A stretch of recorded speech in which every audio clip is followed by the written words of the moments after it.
यमुना के किनारे धर्मस्थान नामक एक नगर था। उस नगर में गणाधिप नाम का राजा राज करता था।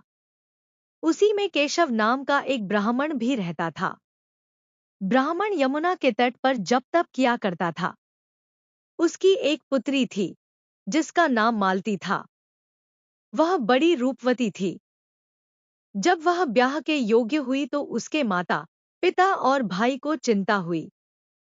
संयोग से एक दिन जब ब्राह्मण अपने किसी यजमान की बारात में गया था और भाई पढ़ने गया था, तभी उनके घर में एक ब्राह्मण का लड़का आया।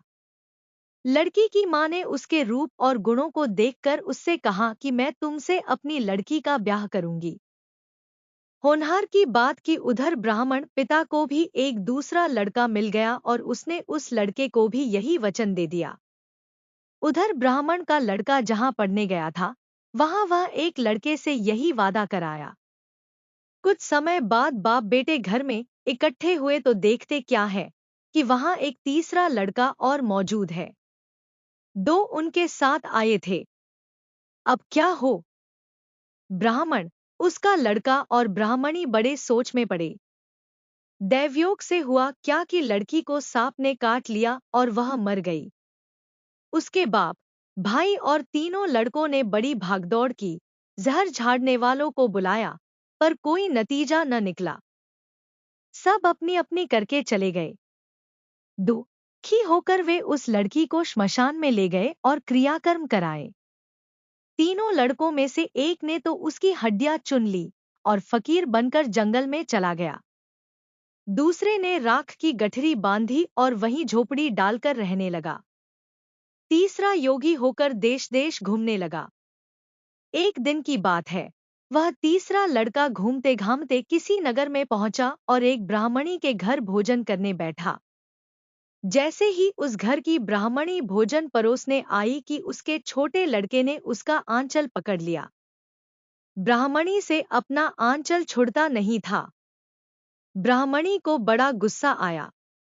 उसने अपने लड़के को झिड़का, मारा पीटा, फिर भी वह न माना तो ब्राह्मणी ने उसे उठाकर जलते चूल्हे में पटक दिया।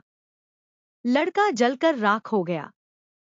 ब्राह्मण बिना भोजन किए ही उठ खड़ा हुआ। घरवालों ने बहुतेरा कहा, पर वह भोजन करने के लिए राजी न हुआ।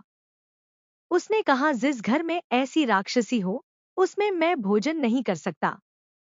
इतना सुनकर वह आदमी भीतर गया और संजीवनी विद्या की पोथी लाकर एक मंत्र पढ़ा।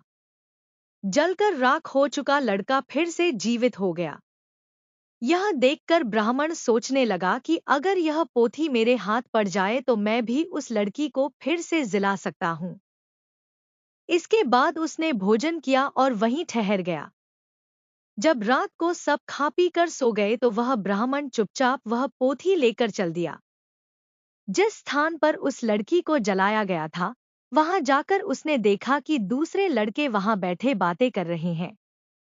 इस ब्राह्मण के यह कहने पर कि उसे संजीवनी विद्या की पोथी मिल गई है और वह मंत्र पढ़कर लड़की को जिला सकता है, उन दोनों ने हड्डियां और राख निकाली। ब्राह्मण ने जैसे ही मंत्र पढ़ा, वह लड़की जी उठी। अब तीनों उसके पीछे आपस में झगड़ने लगे।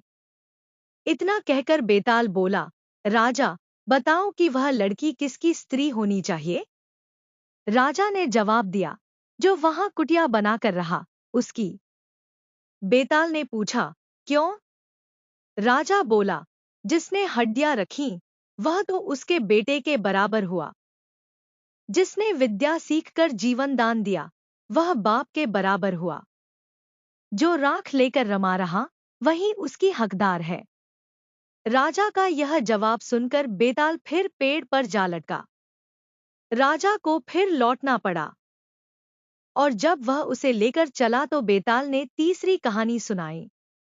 तो दोस्तों, तीसरी कहानी सुनाने के लिए हमारे YouTube चैनल लविंग स्टोरी पर आपको हमेशा बने रहना पड़ेगा और इसीलिए हमारे चैनल को सब्सक्राइब करें और बेल आइकन बटन जरूर दबाएं ताकि आने वाली वीडियो जो कि विक्रम बेताल पार्ट 3 है वह अब तक पहुंच सके। धन्यवाद।